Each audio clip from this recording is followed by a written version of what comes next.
नमस्कार। जवाब तो देना होगा। मैं आप सभी का स्वागत है। मैं हूं डॉक्टर अवधेश मिश्रा। क्रिकेट की दुनिया से अब जरा सियासत की दुनिया में रुख कर लेते हैं और छत्तीसगढ़ ने एक बार फिर से इतिहास गढ़ दिया।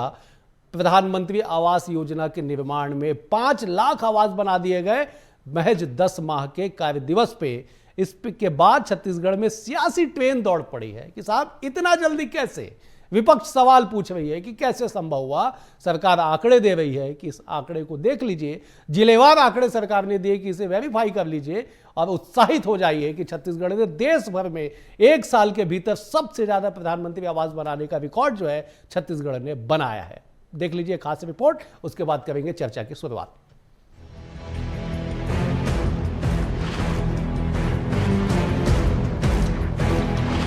छत्तीसगढ़ की सियासत में पक्के छत पर संग्राम कोई नई बात नहीं है, लेकिन इस बार आंकड़ों की बाजीगरी ने सियासी पारे को 7वें आसमान पर पहुंचा दिया है। राज्य सरकार के ताजा आंकड़ों ने एक नई बहस छेड़ दी है, जिसमें दावा किया गया है कि बीते 10 माह 4 दिन के भीतर प्रदेश में 5 लाख से अधिक पीएम आवासों का निर्माण पूरा कर लिया गया है। यह आंकड़ा चौंकाने वाला इसलिए है क्योंकि इसके अनुसार प्रदेश में हर दिन औसतन 1600 से ज्यादा घर पूर्ण कर लिए गए। सरकार इसे अपनी बड़ी उपलब्धि बताते हुए छत्तीसगढ़ को देश में अव्वल होने का गौरव दे रही है, तो वहीं विपक्ष की त्योड़ियां चढ़ी हुई है। विकास के इन तेज रफ्तार दावों ने सियासी गलियारों में सवालों और वार पलटवार का नया दौर शुरू कर दिया है। पीएम आवास योजना में राज्य सरकार ने रचा इतिहास। 10 माह 4 दिन में 5 लाख पीएम आवास पूरा करने का दावा। हर दिन लगभग 1600 से अधिक पीएम आवास का किया निर्माण। बिलासपुर में 29,235, महासमुंद में 27,224, बलरामपुर में 27,012 पीएम आवास, रायगढ़ में 26,707 समेत अन्य जिलों में पूरे हुए पीएम आवास। डिप्टी सीएम अरुण साव ने कहा, कांग्रेस ने योजना को रोका, बीजेपी ने किया गरीबों का सपना पूरा। पीएम आवास को लेकर सरकार के बड़े दावों पर छत्तीसगढ़ कांग्रेस ने उठाए सवाल। पूर्व पीसीसी चीफ धनेंद्र साहू ने सरकार के तमाम दावों को बताया झूठा। यह मसला अब सियासी रसूख की नई रणभूमि बन चुका है।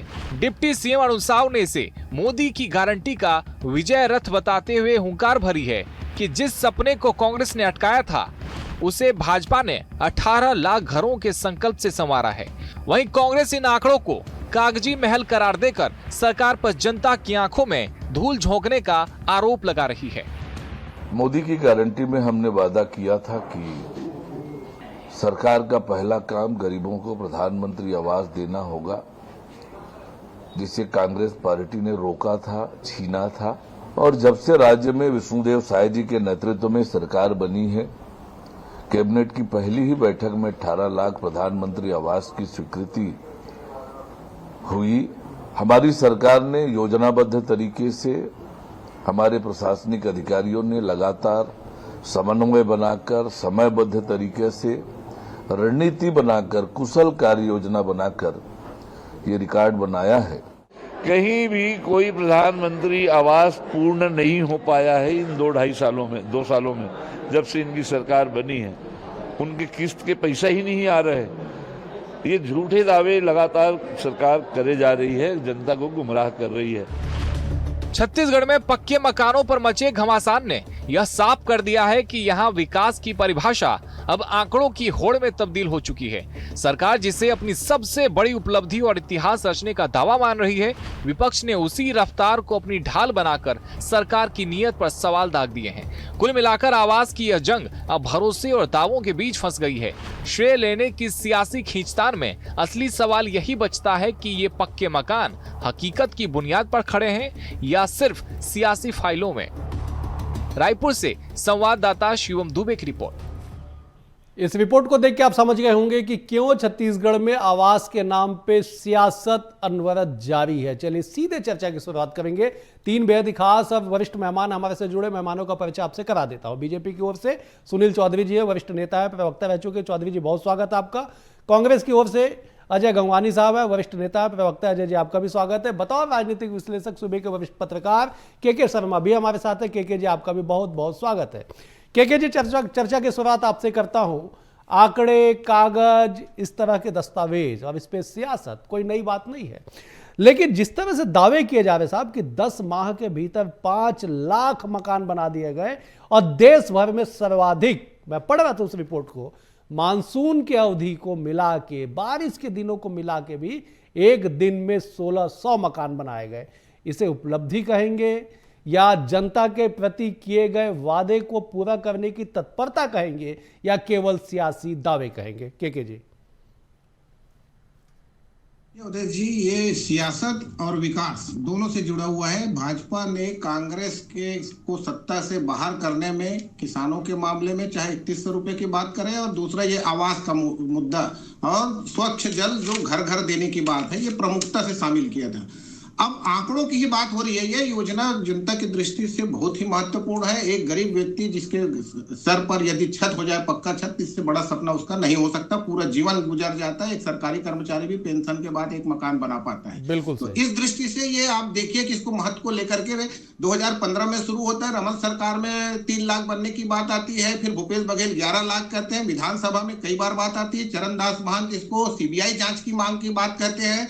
इधर जब भूपेश बघेल कहते हैं 6 लाख उनके कार्यकाल में बना है, तो हमारे विजय शर्मा जी पंचायत मंत्री बताते हैं कि 3 लाख बने हैं उसके कार्यकाल में। तो आंकड़ों को लेकर हमेशा ही छत्तीसगढ़ में विवाद की स्थिति रही है। और दूसरा जो है केग रिपोर्ट में जो गड़बड़ी की बात कहेंगे, तो उसमें भी जमीन नहीं है, उनको मकान मिल गया है क्या, या जिनकी आर्थिक स्थिति 3 लाख से बेहतर है, उसको 3 लाख से ज्यादा उसको मकान मिल गया है क्या, ये बातें भी आपको दिखाई देगी कि एक परिवार के 2 लोग अलग अलग फोटो खिंचा के पैसा ले लिए क्या। ये क्रियान्वयन में गड़बड़ी की बात है। नीति और नियत में मुझे लगता है कि सरकार की स्पष्ट है, क्योंकि मोदी की गारंटी में उल्लेख है और अभी अनुपूरक बजट में भी इसका उल्लेख है। लेकिन छत्तीसगढ़ को एक बात ध्यान रखिए कि क्यों अपने 16 राज्यों को जरूरत नहीं पड़ी, और जो दूसरे 2.0 में छत्तीसगढ़ को अभी चयन करना पड़ा, क्योंकि हमने लक्ष्य को पूरा नहीं किया था। कांग्रेस ठीक है के जी, आपने बिल्कुल सही कहा। पैसा वापस चले गया। योजना के क्रियान्वयन को लेकर तत्परता तो साहब होनी चाहिए। ठीक है, मैं लौटता हूं के जी आपके पास। मैं जब अजय जी का रुख करता हूं, अजय जी, क्यों आपत्ति, क्यों आप लोग को शंका कि इतने आवाज धरातल पे नहीं बने? जरा दर्शकों को समझाइएगा एक बार। उदय जी, आप वरिष्ठ पत्रकार हैं, काफी लंबा समय से पत्रकारिता कर रहे हैं। प्रैक्टिकली देखिए, संभव है क्या? प्रति घंटे 67 आवास, प्रतिदिन 1600 आवास, इसका दावा शायद सरकार कर रही है। ये पूरी तरह फर्जी आंकड़े हैं, ये पूरी तरह जुमलेबाजी है। ये विकसित भारत ना होकर सिर्फ और सिर्फ सियासत की राजनीति दिख रही है, क्रेडिट लेने की राजनीति दिख रही है। महत्वपूर्ण बात है कि बड़े बड़े दावे कर रहे हैं। मैं एक महत्वपूर्ण आंकड़ा आपके चैनल पर स्पष्ट कर दूं, अगर 5 लाख आवास चाहिए, मेरे मित्र सुनील चौधरी जी काफी पढ़े लिखे प्रवक्ता है, मैं पूछना चाहता हूं कि 5 लाख प्रधानमंत्री आवास आप दावा करें कि 10 महीने 4 दिन में कंप्लीट कर दिए। मैं पूछना चाहता हूं कितने पैसे लगे आपको, आपने राज्यांश कितना दिया, केंद्र अंश कितना दिया? दूध का दूध, पानी का पानी हो जाएगा। एक महत्वपूर्ण मैं आपके चैनल पर स्पष्ट कर दूं, मुझे जो जानकारी है, अनुपूरक बजट में शायद सरकार ने प्रधानमंत्री आवास के लिए मात्र 3234 करोड़ का अरेंजमेंट किया है। इस 3234 करोड़ के अरेंजमेंट के हिसाब से अगर 40% राज्यांश भी मानेंगे, तो किसी प्रकार से जो 5 लाख आवास का दावा कर रहे हैं वो संभव ही नहीं है। आप कैलकुलेशन लगाएंगे तो लगभग 10,000 करोड़ रुपए की आवश्यकता है। तो 1/3 पैसा, मतलब 3234 करोड़ के माध्यम से किस प्रकार से 10 महीने बनाए गए। चलिए जवाब ले लेते हैं अजय जी, जवाब। हमारे भूपेश सरकार ने अजय जी 3799 का प्रावधान किया था, अजय जी, जो सिर्फ मात्र पहले किस्त में लग गया। ठीक है अजय जी, बहुत गंभीर सवाल आपका है, जवाब ले लेते हैं, फिर जाएंगे ना आंकड़ों पे। आप भी अपने सरकार के आंकड़े रखिएगा, चौधरी साहब भी रखेंगे। आपने बेहद गंभीर टेक्निकल सवाल उठाया, सुनील जी जवाब देंगे। सुनील जी, आंकड़े फर्जी है, अजय जी दावा कर रहे हैं। उन्होंने बजट का भी एलोकेशन बता दिया कि साहब 3200 करोड़ आपने लिया, अनुपूरक में 10,000 करोड़ की आवश्यकता है, कैसे आपने बना दिया? जवाब दीजिए। अजय जी संतुष्ट नहीं हो रहे आपकी बातों से? जी राम राम, जय जोहार, जय छत्तीसगढ़। देखिए, सबसे पहले तो अंडर 19 वर्ल्ड कप में भारत की विजय हुई है, उसके लिए मैं बहुत बहुत शुभकामनाएं देता हूं सभी हमारे क्रिकेट प्रेमियों को, और अवधेश जी विशेष रूप से आपको, क्योंकि आपने ये खबर सुनाई। हम यहाँ बैठे थे तो सभी को बधाई, शुभकामनाएं। देखिए, प्रधानमंत्री आवास एक बहुत महत्वपूर्ण विषय चुनाव के दौरान भी रहा है, और हमने तो पैर धोए थे उन हितग्राहियों के, और कहा था मोदी की गारंटी में कि हम प्रधानमंत्री आवास में सबसे पहले जो है वो हस्ताक्षर करेंगे, और उसके बाद हमारा मुख्यमंत्री जो है वो अपने आवास में जाएगा। लगातार उपलब्धियां हासिल हो रही है। और हम आवास की दिशा में बढ़ रहे हैं। 18 लाख आवास के साथ साथ आप देखेंगे आवास प्लस, आवास 2 सब कुछ शुरू है और लगातार उपलब्धियों के साथ हम आगे बढ़ रहे हैं। और कांग्रेस कितनी संतुष्ट है या असंतुष्ट है इसका विषय नहीं है, इस प्रदेश के हितग्राही संतुष्ट हैं। उन गरीबों को जो आवास इन्होंने रोक रखा था, जिसके लिए टीएस सिंहदेव जी ने पत्र लिखा था कि 8 लाख आवास नहीं बना पाने के कारण मैं अपने पद से त्यागपत्र देता हूं। आप विद्वान तो आज नेता है भारतीय जनता पार्टी की सरकार आने के बाद स्पष्टता से सुनील जी आप विद्वान नेता है साहब। अजय जी ने भी तारीफ की आपकी, मैं भी करता हूं कि पढ़े लिखे बड़े सुलझे हुए नेता है। इन सारी कहानियों में आंकड़े पे जवाब नहीं आ रहे अजय जी, इसीलिए गंभीर दिखाई पड़ रहे मुझे। सुशील जी कितना पैसा लगा? नहीं, बहुत स्पष्टता से अजय जी मैं जवाब ले रहा हूं। अजय जी सुन ले। समझ इसलिए नहीं आता कि कांग्रेस को केवल भ्रष्टाचार समझ में आता है, कांग्रेस को केवल भ्रष्टाचार समझ में आता है, इसलिए इनको ये सारी बातें समझ नहीं आएंगी। देखिए इन लोगों ने 8 लाख गरीबों के आवास छीन लिए थे। अब मैं आपको स्पष्ट रूप से बताता हूं कि लाभ कैसे होता है।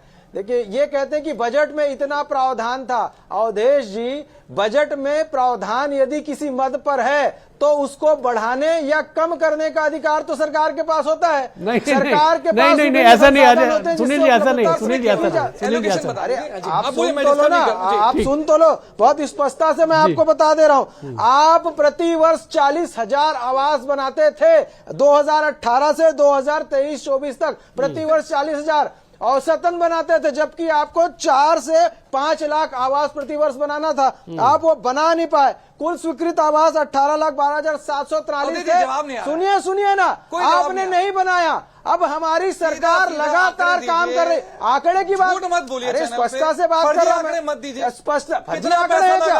आपके आंकड़े फर्जी होंगे। किससे कितना सबको पता है भैया, सबको पता है। राज्यांश कितना है? 60-40 का आंकड़ा है। 60-40 का आंकड़ा। छोटे भाई चैनल पे झूठ बोल रहे हैं, खुले आप चैनल पे झूठ बोल रहे हैं। अरे अब इनको समझ नहीं आ रहा तो मैं क्या करूं? ये अगर ये सच को झूठ समझे तो क्या करें? बता दीजिए।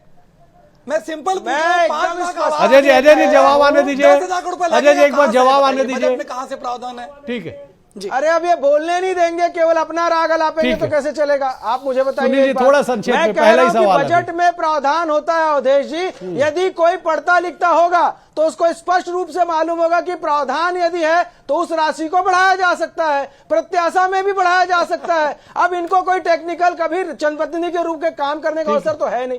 अगर जनप्रतिनिधि के रूप में काम करे होते तो अजय भाई को पता होता। हम लोग चले ठीक है सुनील जी, अजय जी मैं लौट रहा हूँ। इसीलिए पूरे कांग्रेस को फर्जी लगेगा क्योंकि कांग्रेस के लोग भ्रष्टाचार करते थे, भ्रष्टाचार करते थे। हमको चलिए सुनील जी अजय जी ठीक है, मैं लौट रहा हूँ। मैं केके जी का रुख कर रहा हूँ। केके जी का मैं रुख कर रहा हूँ। ठीक है सुनील जी मैं लौट रहा हूँ। मैं केके जी का रुख। केके जी, आंकड़े की सियासत हो रही है साहब। दोनों ही दलों के दावे हैं कि हम जनता के हितैषी हैं पीएम आवास को लेके। आंकड़े को छोड़ दीजिए, आंकड़े तो ठीक है लिखे पढ़े जाते हैं, लेकिन सवाल यह है कि जो टारगेट तय किया गया था उस टारगेट तक हम कब तक पहुंच पाएंगे? आपने इतिहास गढ़ दिया आंकड़ों पे कि साहब 10 माह 4 दिन में आपने 5 लाख पीएम आवास बना दिया। केके जी रूप से जो बातें कही 18 लाख आवास बनाना है, तो उन्होंने पहला टारगेट जो तय किया था 5 लाख मकान बना लिए। ये बड़ी बात है, लेकिन पूरा विवाद आप देखेंगे रमन सिंह के समय से या भूपेश सरकार के समय आंकड़ों पर ही खेलता रहा है। बिल्कुल। जैसे कि 11 लाख बनाए थे तो भूपेश बघेल का सवाल उठा कि 18 लाख स्वीकृत करें, तो 18 लाख स्वीकृत करेंगे कि 7 लाख और बनाना बाकी है, तो 18 लाख अतिरिक्त आया। अभी जब पंचायत विभाग से टीएस सिंहदेव के इस्तीफे की बात आती है तो 8 लाख आवास का बात आता है। 8 लाख के कारण इस्तीफा देते हैं। तो क्या वास्तविकता जो जनता के बीच में जनता समझ रहे हैं कि उनके जो पैसा मिल रहा है कि नहीं, रेट फ्री में देने की बात हुई, उसकी क्या स्थिति है? मकान जिनका पूरा हो चुका है 3 किस्त मिल गया है कि नहीं मिला?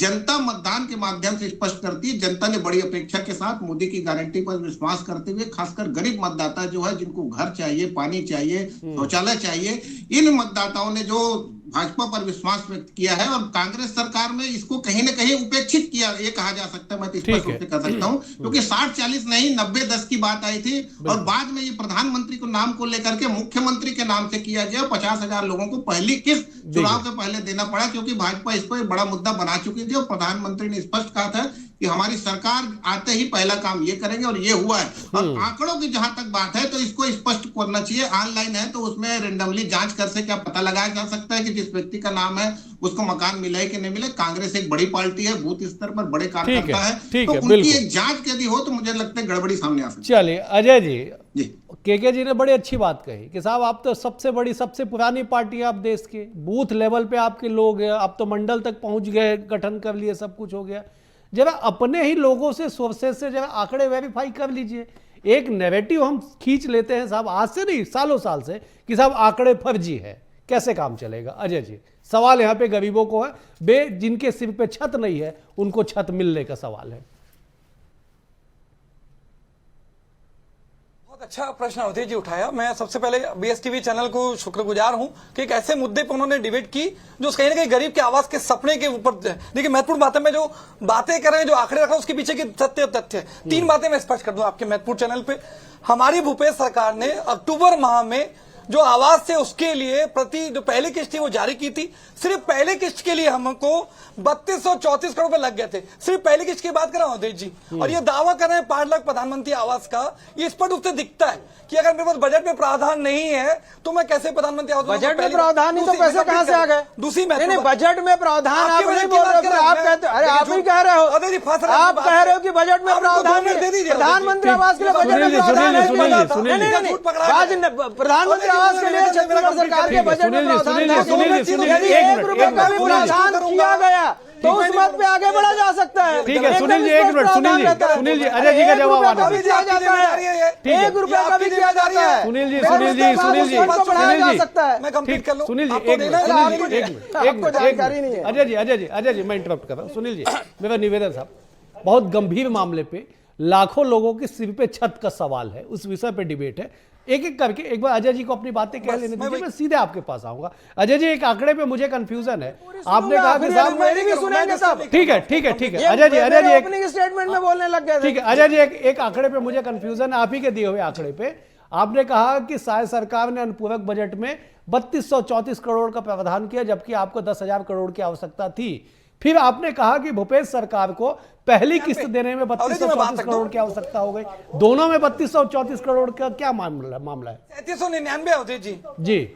नहीं मैं कंप्लीट कर लूंगा। आप बात रख लीजिए, मैं बात कर दूं। नहीं अजय आप कंप्लीट स्टेप बाय स्टेप आंकड़े देता हूं। जी अजय जी, आप भूपेश सरकार को जी देखिए, हमारी भूपेश सरकार ने प्रधानमंत्री आवास की पहली किस्त के लिए अपने बजट में 3234 करोड़ का प्रावधान किया। अक्टूबर माह में प्रधानमंत्री आवास की पहली किस्त ऑलरेडी खातों में डाल दी गई थी। सिर्फ पहली किस्त की बात कर रहा हूं, जबकि शायद सरकार ने अपने बजट में 3799 करोड़ का प्रावधान किया है, जिसमें प्रैक्टिकली उसे संभव नहीं है अवधेश जी कि 5 लाख प्रधानमंत्री आवास को कंप्लीट किया जा सके। पहली बात। दूसरी महत्वपूर्ण बात है, मेरे मित्र बड़े दावे कर रहे हैं।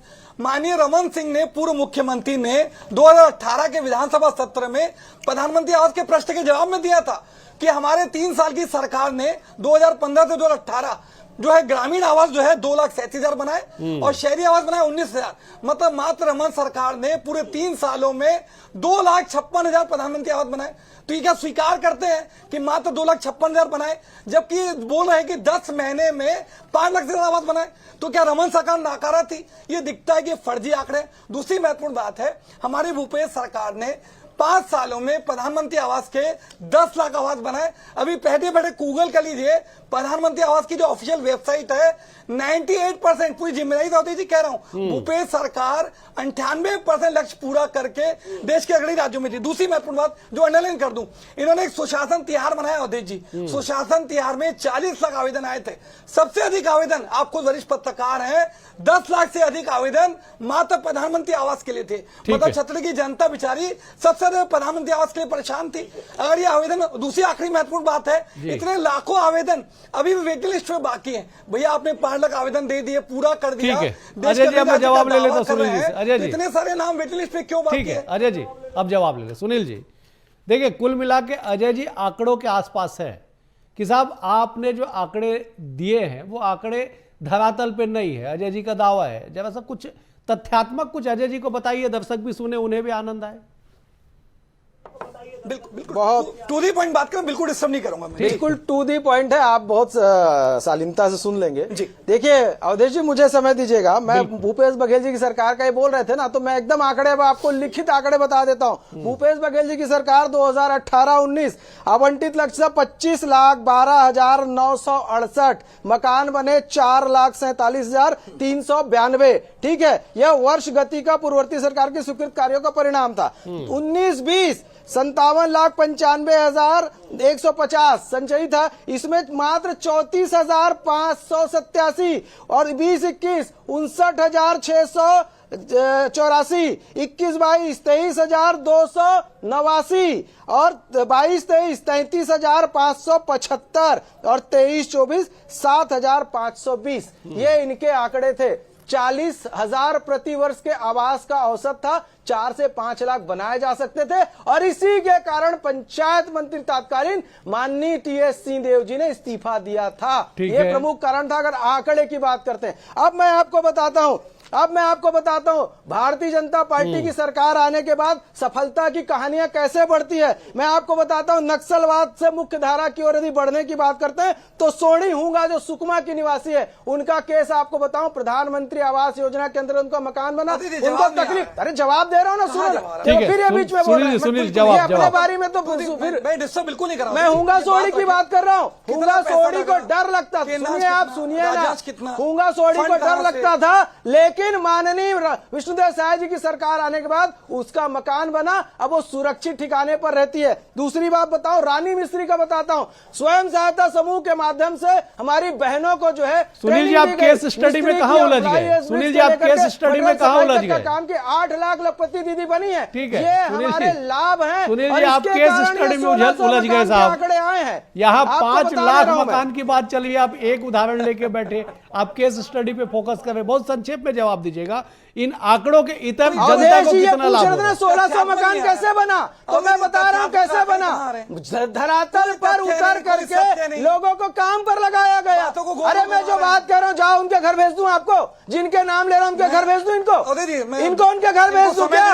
अवधेश जी जाएंगे क्या इनके साथ कैमरे लेकर के? मैं उनके घर भेज दूंगा। अरे मेरे साथ चलो ना, आप धरातल पे हो नहीं, आपके कार्यकर्ता निकलते नहीं है, गली गली में प्रधानमंत्री। चलिए ठीक है, मुझे समाप्त करना होगा सुनील जी। सुनील जी मुझे समाप्त करना होगा, अजय जी को मैं 10 सेकंड दूंगा। ठीक है सुनील जी, मुझे समाप्त करना होगा, मैं अजय जी को 10 सेकंड दूंगा। अजय जी 10 सेकंड आपका टाइम स्टार्ट होता है। सुनील जी ठीक है, अजय जी 10 सेकंड मुझे समाप्त करना है। जी अवधेश जी, महत्वपूर्ण है, ये जो मौसम है ना, वो सिर्फ शायद सरकार की फाइलों में गुलाबी है। आप धरातल पे जाएंगे ना तो सूखा पड़ा हुआ। चलिए मैं उम्मीद कर ही रहा था कि साहब आप जरूर पढ़ के आए होंगे। चलिए आप तीनों मेहमानों का बेहद शुक्रिया। सुनील जी आपका शुक्रिया, अजय जी आपका शुक्रिया, के जी आपका भी बहुत बहुत शुक्रिया। कुल मिला के ये कि धरातल पे मकान बने, पीएम आवास के मकान बने, हितग्राहियों को लाभ मिले, ये सबकी मंशा है। सियासत होती रहेगी क्योंकि सियासतदानों का काम सियासत करना है। प्रदेश की जनता के लिए भी यहाँ पे चर्चा और चिंता करनी होगी। फिलहाल आज के लिए इतना ही, कल एक और विषय के साथ होगी मुलाकात। बने हुए BS टीवी के साथ, नमस्कार।